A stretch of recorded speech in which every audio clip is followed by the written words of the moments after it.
All right, Mr. Nathaniel. We're coming to frequently asked questions on Friday. All right. Yeah, so question from this anonymous person.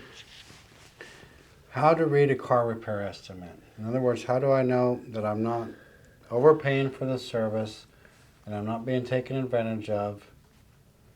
There's like all kinds of lines on there like shop supplies and fuel surcharge and freight and credit card processing. I just don't understand it all. Help me understand. So that's a great question. So let's start with it depends on. There's a couple different type of estimates that you're going to see out there. There's an estimate that you're going to see that's literally every single item ever. They're charging you per bolt, per string, per Loctite. And what that estimate's trying to do, and this is going to come from some of the lower grade mechanic shops because they're trying to build up that value. And you're going to see the dollar amounts on every single line item that's going to add up to this big total. So we have that way. We also have a way where a lot of shops do package jobs or canned jobs, right? So they have menu item jobs that are already at a set price, and that's just the price for the total job. You know, you're getting a service, and this is what's going in your vehicle. Typically, what happens on some of those jobs is those jobs are discounted already. So if you were to see what it costs to actually do those jobs on, let's say, your labor and parts, some of those jobs add up to more than what the actual billed hour is. So it's up to your advisor to explain how their estimate system works and why it's done that way. Because especially you have shops that bill you hourly, and you'll see that, and you'll see an hourly labor rate. And you also have billed hour shops that is like us, that they pretty much bid the job, and most of the time it's for book time.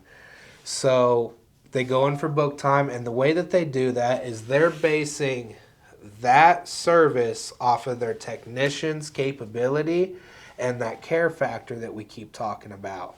So that technician, they're going to do the job for what it states, and if it takes longer, the price isn't changing on you. They're going to do it for that job because it was their training and all that effort that they put it in to be able to complete it by that time. So they're actually saving you money in the long run than just billing you per hour.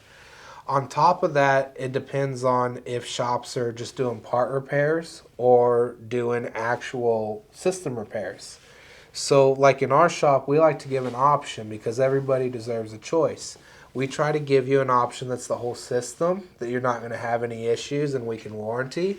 And then we're going to give you the option that if you can't do this right now, this is what it's going to take to get you going safely and soundly down the road. And we let our guys pick from that, and we talk over those options with them. We don't depend on the piece of paper to just explain everything. We always have a paired service advisor that walks you through every inch of the estimate. So that way, if you have a question about the estimate when you're reading it, which this is how every shop should do it, you can ask your question there instead of staring at it for 15 minutes, calling the shop and be like, hey, I don't understand this. Why does this happen so much? Mm-hmm. It's super important for somebody to walk you through that and have that guide through the estimate until you get used to them. And even once you're used to them, those advisors should still be explaining it to you. Okay. So I feel like that's the best way to read an estimate. Go over it with your advisor. Make sure you understand which type of shop you're at.